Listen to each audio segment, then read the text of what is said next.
I'm Jon Sicotte, executive editor of the Brewer Magazine. Welcome to another edition of the Brewer Magazine podcast. Make sure you're following us on YouTube or Spotify. You can always find all the information on Facebook and, of course, at brewermag.com, Twitter, Instagram, all that stuff that you can find your business resources with us. Well, every once in a while, I like to be able to go through the audio archives and find some interviews that I've done in the past. This one is taking us back into that dark time, late 2020, early 21. It was our March-April edition of the Brewer Magazine, and it was in Houston, Texas that I had to connect.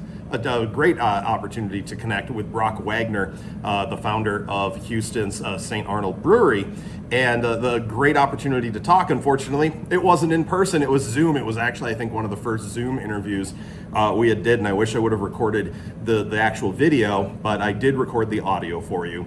Went through and picked out a few pieces that are still pretty key today, so there are a little dated references here and there, just because this is a little over 4 years old, but I think there was some great insights that Brock had about the start of St. Arnold, going into where they were at that point in time, and especially talking about adding food to your brewery. Check it out. Because you did come from investment banking prior to that after graduating from college. So how much of that background really helped keep you afloat in the beginning? And, what were some of those key moments and key things that you thought about at the beginning that, kept you guys going as you were building? To this day, I can still build a financial model in my sleep. I like to tell people that there's only one reason that companies go bankrupt or close, and that is they run out of money. Now, the reasons that they run out of money differ, but if you can plan well and have the ability to do financial modeling, you can sort of see what different choices, what different paths will lead to. You can figure out ahead of time if a certain path is going to cause you to run out of money, and you can avoid that pitfall. So, I think having a finance background is helpful. It's critical for anybody in business to understand the financial side of it. And it's not sexy and it's not fun and it's not what I like to do, but it certainly helped. I remember before I opened the brewery, I'd done my business plan and had gone around and visited. At the time there were about 100 shipping microbreweries in the country, and I visited about 25 of them. And one of the things back then, it was amazing how friendly and how helpful everybody was. Mm-hmm. And people didn't have, their small operations. People didn't have a lot of extra time, yet these brewers would all sit down with me and, take time out of their busy days and share their knowledge and wisdom. And that was invaluable. I called 25 breweries and 24 of them agreed to meet with me. The 25th went out of business. Was karma. Oh, okay. Who of those 24 really impacted you that you recall? I would say a lot of them did. Paul Shipman, Red Hook was independent at that point. Paul Shipman, his comment when I showed him my financial model, he said two things. First was, "Wow, I wish I had these." And the second was, he said, he can turn a businessman into a brewer. He can't turn a brewer into a businessman. And I think that's a gross oversimplification, because I would also argue that to be successful in craft brewing, it has to be a passion. And I think that's the one thing that I see that's a difference from 1994 to today, is everybody who was getting into craft brewing when I was opening St. Arnold, I feel like it was a passion. Today, I still see some people who it's a passion, but I also see in the last decade, I've seen a lot of people that have opened breweries because they think it's a business they can make money at. And they like beer, but it isn't necessarily the passion. And I think that shows in some of the businesses. Sure. Yeah, Full Sail was super helpful. Jamie Emerson was there then. John Harris may have been there, but I didn't talk to him at the time, though I got to know him well since. He has his own brewery now. Eclipse. There was a guy at Sierra Nevada, Bob August, who he was a big resource for me, especially on packaging stuff. He's long since not been there anymore. I sat down with one of the Widmer brothers, and to this day, I've looked back at my notes to try to figure out which one it was, and I'm not sure. But the funny part is they would help me a lot on the brewing operations and sourcing equipment and raw materials and other things. At that time on the West Coast, when I would ask them about how they sold their beer and how they marketed their beer, they'd sort of look at me confused. They'd be, well, like the truck backs up to the dock, we fill it up with beer, it drives off, it shows up a couple of days later, the distributor needs more beer. And that was a big difference. On the West Coast, craft beer was selling itself. There was way more demand than there was supply. In Texas, we had a completely different issue. There was no demand, and that was kind of the big challenge here. Just going back to when you were talking to Sierra Nevada about packaging, what were the things that you learned from them in that? What do you mean by that? Well, there was technical stuff on trying to reduce air. I mean, we did we bought an old soda pop filler from 1952 that we refurbished and had a bank of World Tandem labelers. So, I mean, we had, this old equipment. I mean, that's what you did back then. I mean, we couldn't afford a new bottling line designed for beer. It talked about filtration and clarity.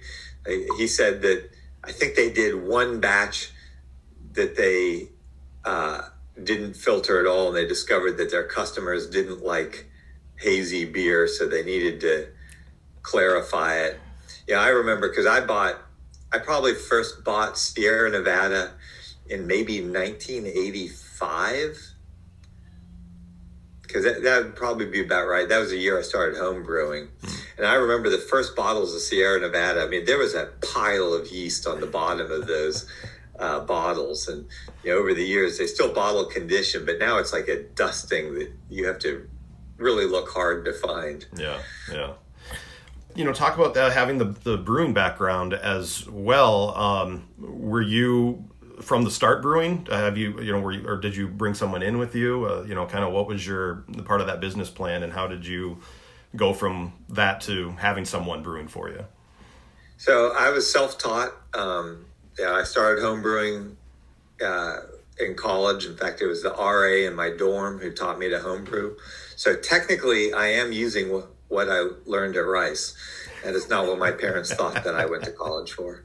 When I decided to open the brewery, I wanted to brew. I mean, I had a business partner when I opened the brewery. He was actually the person who hired me out of college for my first job in investment banking. So when I decided I wanted to open the brewery, I talked him into joining me, and he did the sales, distribution, marketing side, and I did all the brewing production side. As a home brewer, I read everything I could get my hands on. George Fix was my real mentor when I was opening the brewery to kind of get up to a professional level of brewing. But, you do learn when you open a brewery that what you knew as a home brewer is a fraction of what you need to know as a professional brewer. So the learning curve was steep, but I loved it. To me, it was just a great challenge. And in the early days, I'd get into the brewery at 5:30 in the morning and brew all day, try to wrap it up by 6:30, go home, shower, eat dinner, and go out and do a promotion at a bar. I could do that when I was 29. At 56, that would be a little more challenging. Yeah. So how long did you brew then before you started bringing in crew and someone to kind of brew with you? I've never been a believer in sort of assistant brewers. Like today, our brew crew, like we have brewers, and brewers, they brew, they filter, they clean the tanks. We don't have cellarmen or anything like that, because one of the things I always say is I feel like cleaning the tank is every bit as critical as brewing and filtering. So why would you have somebody who you didn't feel comfortable with brewing cleaning your tank? So everybody does everything, and so it's a relatively horizontal team, which is still something I really try to promote also. Nice. Although clearly we have more structure today than we did 26 years ago. But I guess it was probably about 3 years in that I had somebody else who was really helping with the brewing. And then at 5 years in, I bought out my partner and most of the other investors that we had. And at that point, I kind of was wearing all the hats. And so since then, I have not been the person turning the valves, although I could operate everything. At some point, like if you put me on the line today and I had to run our brew house, like when we installed the new brew house, I learned how to run it, and that was 10 years ago. And I would hate to think what would happen if I tried to operate the system today. I still know technically how to do it, but in practice, it wouldn't be pretty. Yeah, that's where your SOPs come in. You could just sit there and try to work on that. The other thing is, you keep hiring better and better people. And, I have an amazing team that I work with.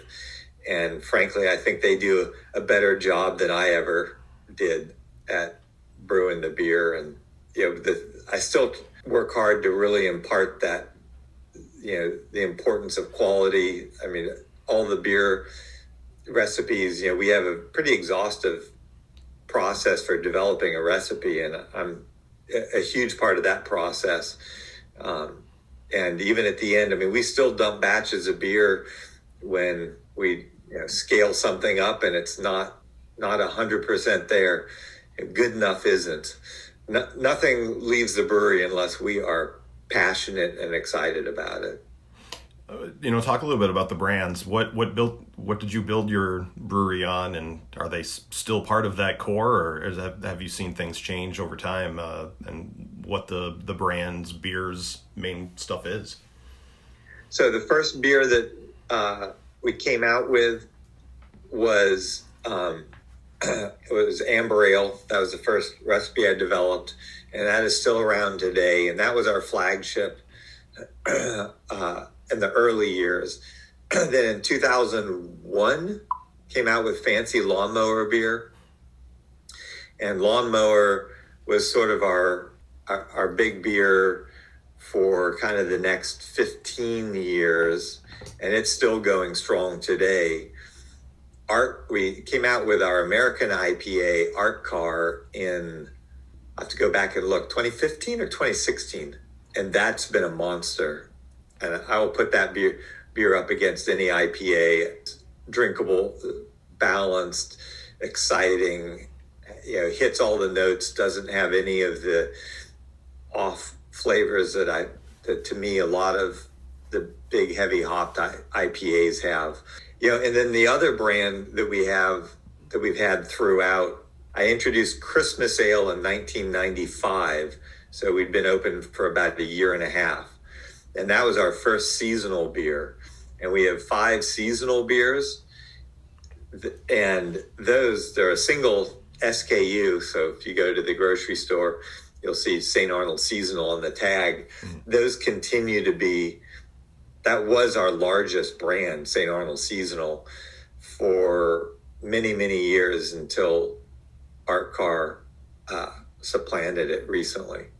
And we've had no change in our seasonal lineup in all these years, except for one slot, our winter slot, the one that comes right after a Christmas sale, which for about a couple decades was winter stout, but that one has changed up a couple times since. Now it's Texas Winter IPA, but the rest of our seasonal line is unchanged for 25 years.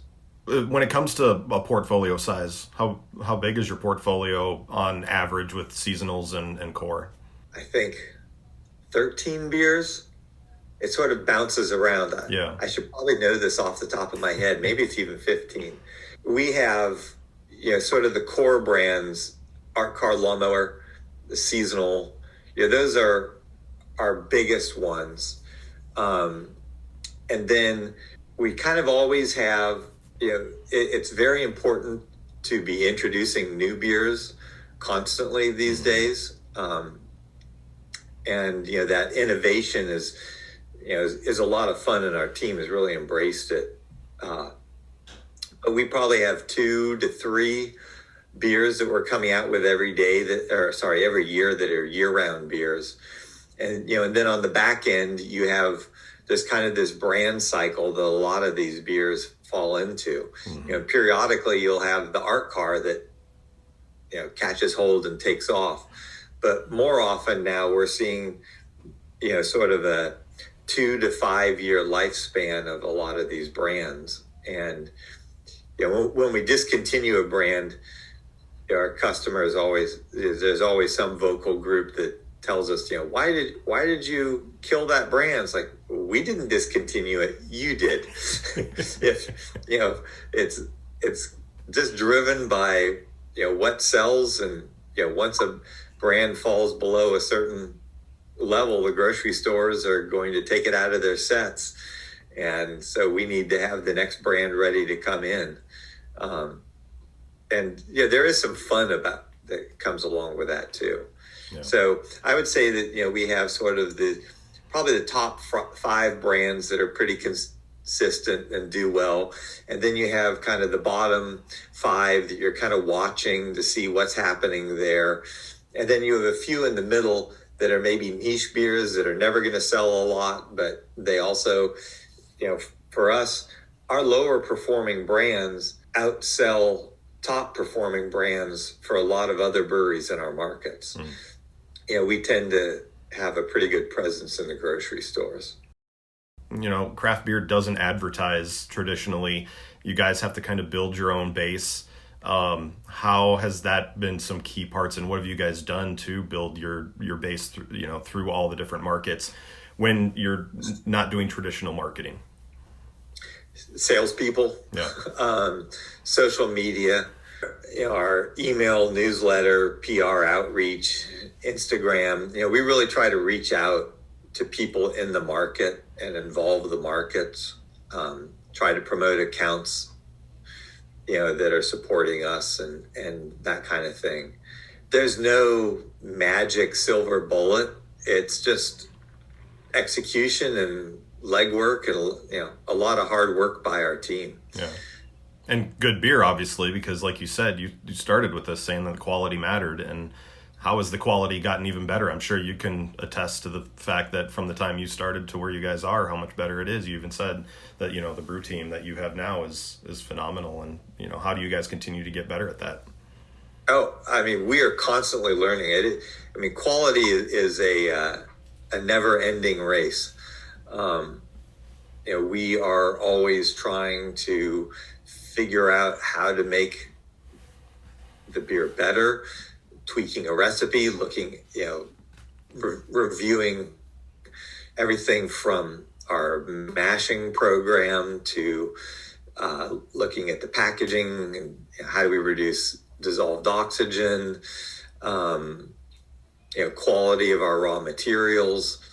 We're constantly focused on the quality. And I think, one of the other things that quality ties into and also it ties into marketing is we have a lot of fun. We opened our beer garden, and that has given us a real ability to do some kind of smaller batch releases and put different beers out there. Some of them we just do at the beer garden. Some are more market-wide releases. And I think those special release beers have a huge marketing potential, and really generate excitement out there from customers. At the same time, we only put out a special release beer if we think it is amazing. So that I think people have gotten used to knowing that, hey, there's some new release coming from St. Arnold, and I know it's going to be good, as opposed to there are a lot of special release beers that we see coming from other breweries, and it's a little bit of a crapshoot. Sometimes they're really good. Sometimes you'll have them and say, how did this ever get out of the brewery? Yeah. I think that's kind of one of those dangerous things for our entire industry. And people know if they pick up one of our beers that they won't be disappointed. And, there's different styles, and there are certain things that appeal to certain beer drinkers more than others. So there's always that element of it. But from just is it a high quality product coming off of our line, people always knows that quality will be there. And I think that helps kind of separate us and gives us an advantage in the market. Oh, one thing you were talking about earlier when you were talking about kind of how the brewing structure works, how's the management structure for you guys now? How have you built that up? And, I think I always kind of mention, usually good business owners understand their weaknesses and find people to take that over for them. So, that's definitely true. Yeah. What were your weaknesses? Who did you bring in, and how has that helped you guys succeed? Sales. Yeah. I am like the world's worst salesman. I know nothing about sales. It's not a strength. I don't particularly enjoy it. So we've always had good salespeople because I knew that I wasn't good at it. But, we brought in a sales manager a few years ago who I think has really helped our team a lot. He came from some background of beer sales experience and has been able to really teach the team and help them. So that's been, a positive. We attempt to have as horizontal of a team as we possibly can. As the company has gotten larger, it was one thing when we had 11 people at the company, I had 10 direct reports. Today we have, pre-COVID, we had over 200 people, but on the brewery side, we have about 80 people. And obviously having 79 direct reports would be a cluster. But we really try, as the company grows, to hire people who can handle the complexity of the company, as opposed to creating more structure and limiting people's roles. But I would say that today, I don't have to come into work and everything runs perfectly well. In fact, a lot of the team would probably prefer that I just stay home and just let them run the show. We have a team of people, a lot of them have been in place about 10 years, that really help make me look good. Basically I take credit for all the hard work and leadership of the rest of the team. But a company is nothing but people. So the better people you hire, the better your company is going to be. And I love, that's probably the thing that I am most proud of with St. Arnold is the people that I work with.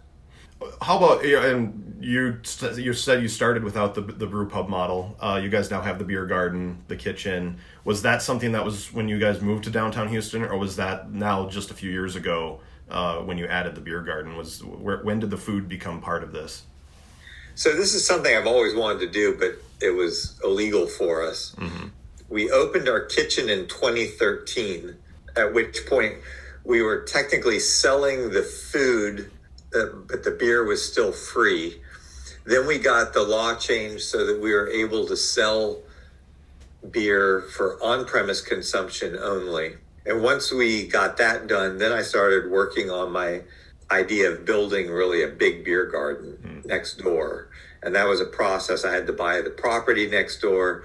I had to buy the street from the city between our properties because it had to be one contiguous piece of property for our license to work. And that was really a culmination of a dream to really build a destination beer garden and restaurant. That was kind of the last box I really wanted to check as running and leading St. Arnold. That opened in the summer of 2018. It has exceeded my wildest dreams have been exceeded with that beer garden. And that's been a huge amount of fun. Having said that, I'll also say that while I've kind of checked every box that I have, the rest of my team hasn't checked every box that they have.